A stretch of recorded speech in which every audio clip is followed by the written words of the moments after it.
Radhe Krishna friends, आपका दिल से स्वागत है हमारी और आपकी चैनल आइडियल मेमोरियल प्रोफिशिएंसी पे, जहां पर आपके सारे टॉपिक्स की अंडरस्टैंडिंग होगी crystal clear and I will try my best for that.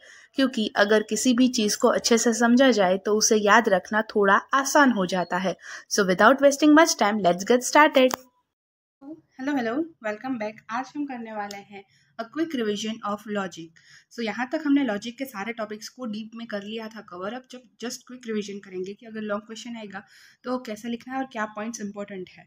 सो सबसे पहले तो इंट्रोडक्शन में ऑर्गेनिक एक डिफिकल्ट सब्जेक्ट है बिगिनर्स के लिए रीड करने के लिए। सुपरफिशियल स्टडी से इसमें कुछ ज़्यादा रिवील नहीं होगा। इसके लिए आपको एनालिटिकल माइंड की ज़रूरत पड़ेगी। आपको हर एक चीज़ को एनालिसिस और इन्वेस्टिगेट करके पढ़ना होगा ऑर्गेनिक, क्योंकि एफोरिज्म का हर एक वर्ड कुछ स्पेशल डिनोट करता है टू द रीडर। बिगिनर का जो माइंड है वो यूजुअली कंडीशनड होता है by the views of dominant medical school, यानी कि जो ऑर्थोडॉक्स मेडिकल स्कूल होती है उसके व्यूज़ से कि जो भी डिसीज़ है उसके कॉजेस में बैक्टीरिया, वायरस वही चीज़ें हैं।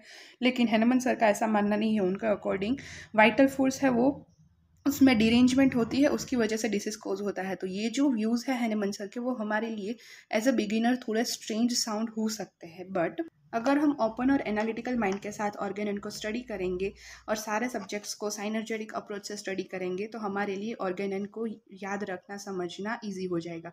सो ऑर्गेनन है वो एक आर्ट जैसा है और बाकी के सारे जो सब्जेक्ट्स है जैसे पैथोलॉजी, फिजियोलॉजी, एनाटॉमी, वो साइंस जैसा है। अगर हम आर्ट में साइंस को मिक्स कर दे तो जो रिजल्ट्स है वो बहुत ही ज़्यादा अच्छे मिलेंगे। सो जो art teachers the student how to apply the science that he learn and how to cure the patient in the rapid, gentle and permanent manner.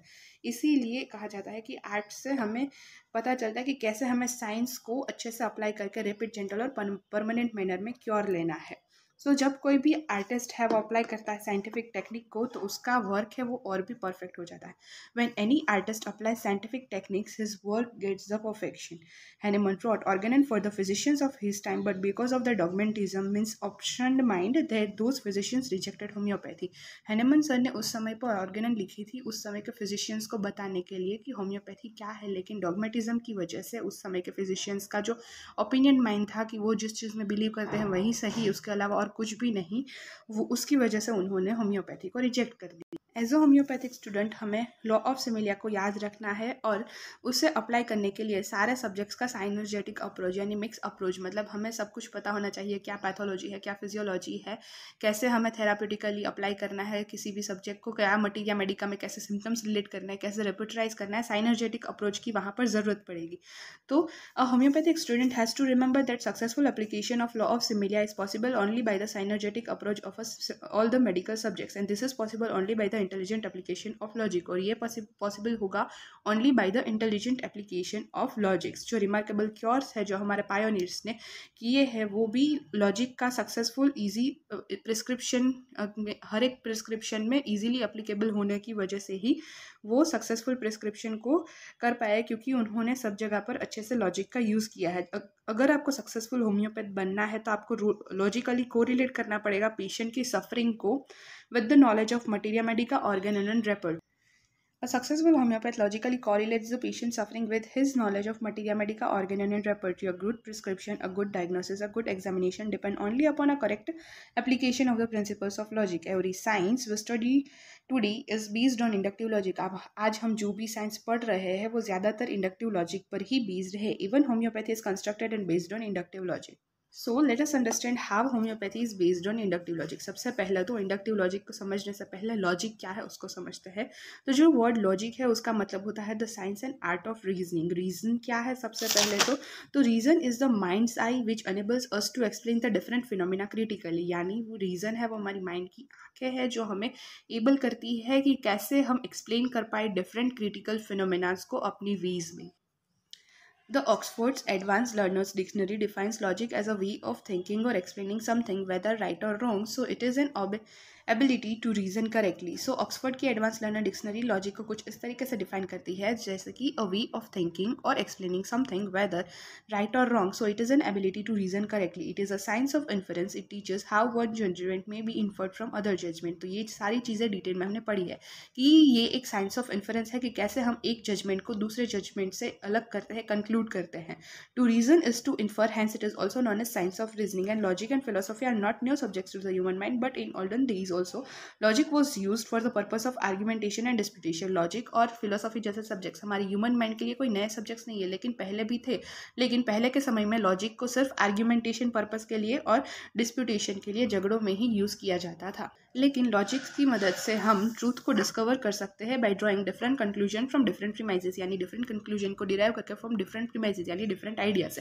Premise क्या है? तो कि प्रीमाइस एक आइडिया है और इन्फरेंस एक कंक्लूजन है। और प्रीमाइस इज अ स्टेटमेंट और an idea on which the reasoning is based, and an inference is an conclusion reached on the basis of available facts. So there are two types of investigating, discovering truth. Two ways of logic arrive at the conclusion. मतलब दो तरीके हैं जिससे हम investigate कर सकते हैं, discover कर सकते हैं ट्रूथ को। पहला है डिडक्टिव लॉजिक और दूसरा है इंडक्टिव लॉजिक। लॉजिक है उसको हम रीजनिंग भी बोल सकते हैं, इन्फरेंस भी बोल सकते हैं, और लॉजिक है वो दो टाइप का है, inductive and deductive logic.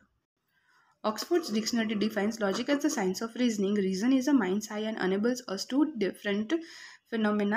explain the different phenomena critically. Reasoning is the intellectual faculty by which conclusions are drawn from premises by connecting thoughts. It teaches us how one judgment may be inferred, but that is derived at or reached from another judgment. Hence, logic is also called science of inference. There may or can exist but two ways of investigating the truth, which is जो हमने देख लिया वही सब चीज़ें हैं, repeat हुई है, इंडक्टिव एंड डिडक्टिव लॉजिक, लेकिन कुछ इजी वर्ड्स में लिखा गया है ताकि अगर आपको कुछ पॉइंट्स आगे वाले नहीं समझ में आ रहा है तो you can go with this points. Now अब फर्स्ट टाइप के लॉजिक के बारे में बात करते हैं, जो कि है डिडक्टिव लॉजिक। डिडक्टिव लॉजिक को हम सब्जेक्टिव लॉजिक भी बोल सकते हैं या फिर रियलिस्टिक लॉजिक भी बोल सकते हैं, रियलिस्टिक नहीं। सो डिडक्टिव लॉजिक में हम क्या करते हैं, एक जनरल कंक्लूजन से एक पर्टिकुलर कंक्लूजन को डिराइव करते हैं। एक जनरल आइडिया से हम एक पर्टिकुलर आइडिया को फॉर्म करते हैं। So it is a method of logic, a process of reasoning from general premise to a particular premise, has a particular conclusion is drawn from universal और general premises.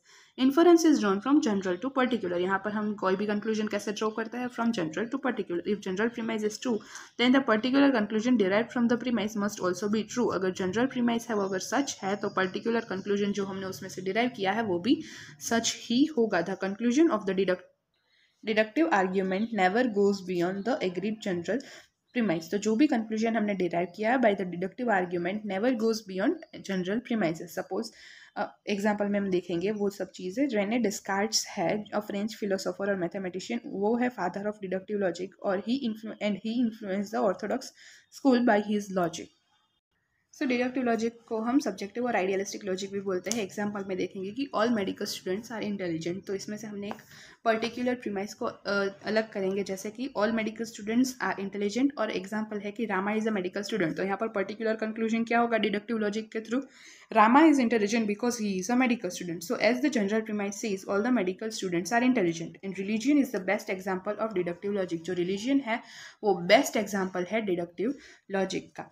Generalise premise क्या था, all medical students are intelligent. उसमें से हमने particular conclusions क्या निकाले, Rama is an intelligent because he is a medical student and Sita is intelligent because he is a medical student. Religion कैसा इसका बेस्ट एग्जाम्पल है कि रिलीजियन, वो हमने डिटेल वीडियो में एक्सप्लेन किया है, अभी करने जाएंगे तो ये वीडियो लंबी हो जाएगी। तो इंडक्टिव लॉजिक, सॉरी थोड़ा फास्ट हो रहा है क्योंकि ये सिर्फ रिवीजन वीडियो, हमने सब कुछ डिटेल में कर लिया है कवर, तो सिर्फ हम रिवीजन कर रहे हैं। So inductive logic, the inductive method in logic is the scientific method that process by induction.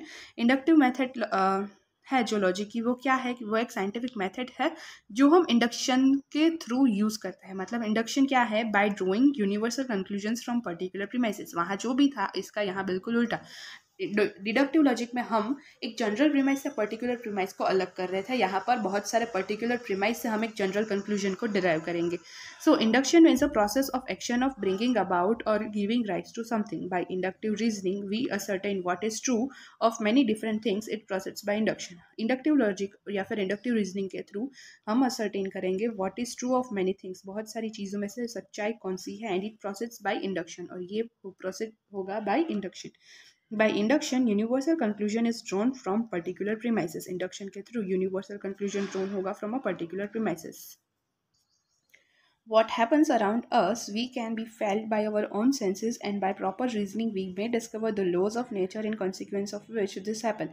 It can be accepted only by experience. Inductive logic में हम सब कुछ एक्सपीरियंस के थ्रू ही नोटिस कर पाएंगे. जो भी हमारे आसपास हो रहा है वो हम अपनी सेंसेस के थ्रू फील कर सकते हैं, उसके लिए प्रॉपर रीजन दे सकते हैं, डिस्कवर कर सकते हैं उसके थ्रू नेचुरल के लॉस को.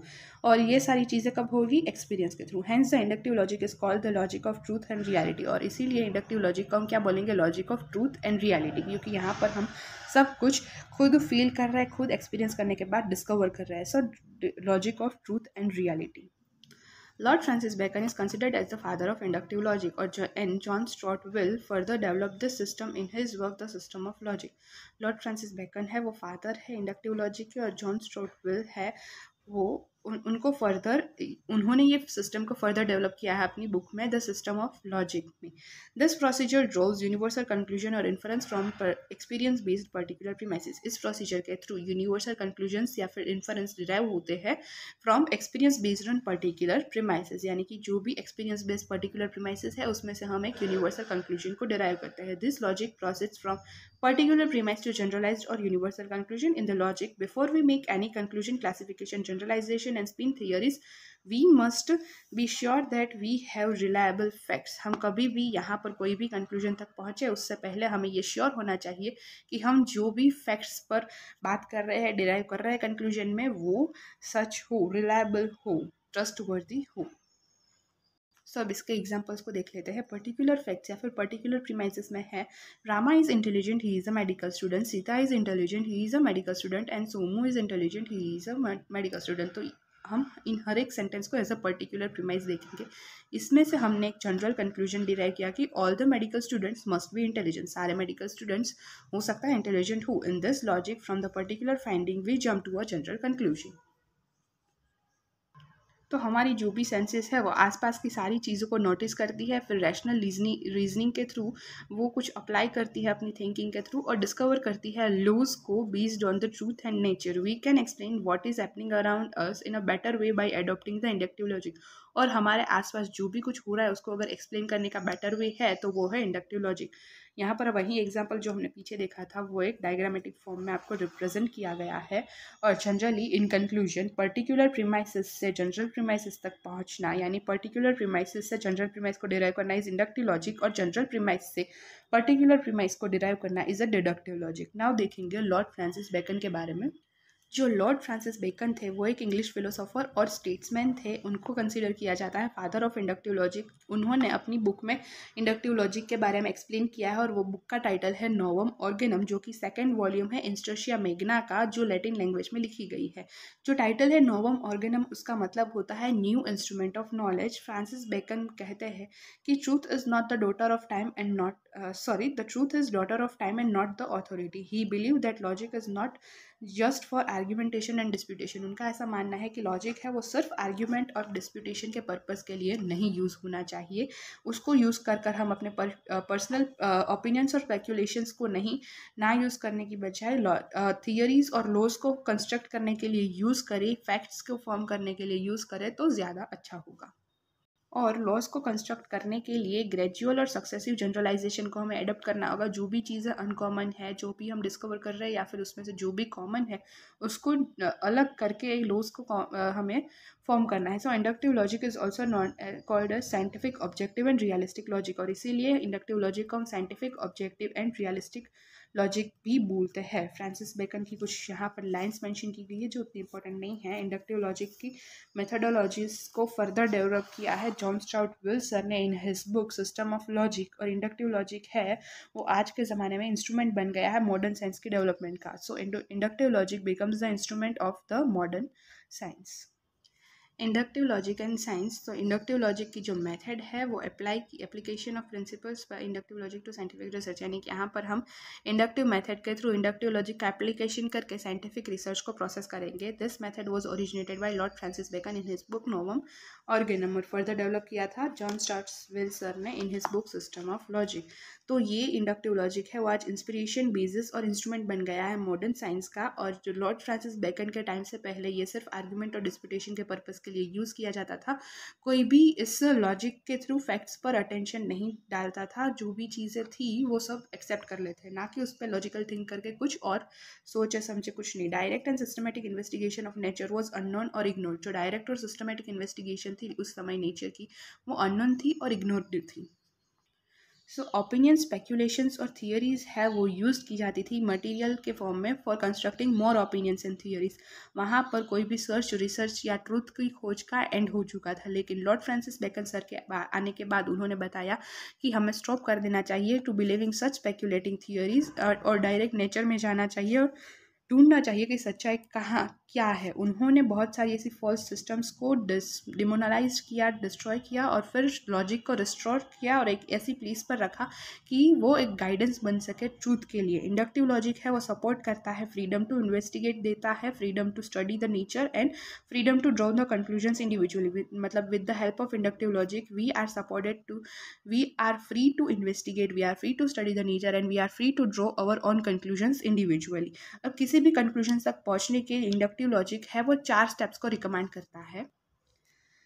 To arrive at the conclusion, inductive logic recommends 4 steps: exact observation, correct interpretation, rational explanation and scientific construction. So exact observation को वो recommend करता है कि क्या है exact observation, फिर अंडर करेक्ट इंटरप्रिटेशन, यहाँ पर हम अंडरस्टैंड करेंगे कि ऑब्जर्व्ड फैक्ट्स है वो क्या है in relation to natural phenomena, फिर रैशनल एक्सप्लेनेशन, जो भी हमने अंडरस्टैंड किया नेचुरल फिनोमिना के साथ कंपेयर करने के बाद उसका लॉजिकल रैशनल एक्सप्लेनेशन देंगे, और साइंटिफिक कंस्ट्रक्शन यानी कि जो भी अबाउट एक्सपीरियंस है उसमें से अरेंज करके फैक्ट्स को हम एक सिस्टमेटिक मैनर में एक्सप्लेन करेंगे in the relation to reality. और ये 4 स्टेप्स के थ्रू हम किसी भी लॉ को डिराइव कर सकते हैं: exact observation, correct interpretation, rational explanation and scientific construction. Homeopathy है वो इंडक्टिव लॉजिक पे बेस्ड है, तो पूरा होम्योपैथी का डेवलपमेंट इन चारों स्टेप्स के साथ रिलेट करके हमने पढ़ा था इस टॉपिक लॉजिक एंड होम्योपैथी में, जहाँ पर बेसिक इंट्रोडक्शन देखा था। फिर एग्जैक्ट ऑब्जर्वेशन में देखा था कि हाइनेमन सर ने अपनी ऑब्जर्वेशन स्किल्स से क्या क्या चीज़ें नोटिस की, कैसे उन्होंने कुलेंस मटीरिया मेडिका में से ट्रांसलेट करते वक्त उन्होंने नोटिस किया कि जो सिंकोना बार्क है उसकी बिटरनेस है वो कोई रीज़न नहीं हो सकती मलेरिया के सिम्टम्स को क्योर करने के लिए। तो वो बहुत ही ज़्यादा क्यूरियस और एनालिटिकल माइंड के साथ क्यूरियस हो गए कि अब उनको कुछ करना है कि एग्जैक्ट क्या रीज़न है इसके पीछे का। तो एग्जैक्ट ऑब्जर्वेशन, इसीलिए कहते हैं कि only his intelligent observation lead to the birth of homoeopathy. फिर करेक्ट इंटरप्रिटेशन में उन्होंने क्या किया कि उन्होंने जब सिंकोना बार्क को अपने आप पर टेस्ट किया तब उनको अटैक आया मलेरिया जैसे सिम्टम्स का, और फिर कोई भी थियरीज पे पहुंचने के पहले उन्होंने डायरेक्ट कंक्लूजन तक आने से पहले और भी ऐसे एक्सपेरिमेंट्स किए अपने फ्रेंड्स, फैमिलीज, कलीग्स पर, और देखा कि उन सारे लोगों को भी सेम चीज़ें हो रही है, यानी same symptoms, malaria symptoms produce हो रहे हैं इन द बॉडी। फिर रैशनल एक्सप्लेनेशन में उन्होंने देखा कि वो सारी चीज़ें उनके प्रीडेसर्स, उनके एंसेस्टर्स ने भी बताई हुई है in the form of law of similia, लेकिन तभी लॉ ऑफ सिमिलिया है वो यूनिवर्सली एप्लीकेबल नहीं था। तो हाइनेमन सर ने ट्राई किया उसको यूनिवर्सली अप्लाई करने के लिए, और ऐसे बहुत सारे ड्रग्स को डिफरेंट ह्यूमन बींग्स पे प्रूव करके एक नई सिस्टम का फॉर्मेशन को उन्होंने एक आइडिया दिया, जिसमें उन्होंने बताया कि medicine can cure the disease because medicine can produce the same disease symptoms in the healthy human beings. और ये कंक्लूजन आया फिर, और ये जो कंक्लूजन था, this generalise conclusion in the later year become the law of homoeopathy. फिर scientific construction, और इसके बेस पर हाइनेमन सर ने एक साइंटिफिक कंस्ट्रक्शन किया 6 ईयर्स के एक्सपेरिमेंट्स के बाद। 1796 में उन्होंने एक ऐसे लिखा जिसमें उन्होंने इन सब चीज़ों के बारे में बताया, an essay on a new principles for ascertaining the curative power of drug and some examination of previous principles, जिसमें उन्होंने लॉ ऑफ सिमिलिया के बारे में बताया, जो कि है सिमिलिया सिमिलिबस क्यूरेंचर। और फिर application of logic in homeopathic practice. तो होम्योपैथिक प्रैक्टिस में हम अपनी डे टू डे लाइफ में लॉजिक को अप्लाई करते हैं थ्रू डिफरेंट स्टेप्स, तो जिसमें हमने 7 पॉइंट्स देखे थे। पहला है characteristic symptoms, pathological utility of symptoms, फिर third totality of symptoms, pathological unity of symptoms, third totality of symptoms, fourth individualization, fifth the art of generalization, sixth generalizing the mental state of the patient and law of causations। तो यहाँ पर ये सब मिलाकर logic का quick revision complete हुआ है। ये सारे पॉइंट्स आपको इन डिटेल देखने हैं, तो पिछली वीडियो में सब कुछ डिटेल में एक्सप्लेन किया गया है, वो भी पूरी 20 मिनट की वीडियो है, तो आप you can go to that video और डायरेक्ट जाकर सब कुछ देख सकते हो। फिर भी कुछ नहीं क्लियर हुआ हो, एक बार और रिवीजन चाहते हो, जो भी कुछ है कमेंट्स में बता सकते हो, अपने सारे पॉइंट्स, रिव्यूज़, कंप्लेंट्स जो भी कुछ है। So thanks for watching this video till now. मिलते हैं नेक्स्ट वीडियो में, तब तक के लिए ta-ta bye. Thank you so much guys for watching this video till now. और अगर यह वीडियो आपके लिए थोड़ी सी भी हेल्पफुल हुई है then please like the video, share the video, subscribe to our channel ideal memorial proficiency. और आपके जो भी सजेशंस है, रिव्यूज़ है, कमेंट में ज़रूर बताइए। I will be grateful for that. Thank you.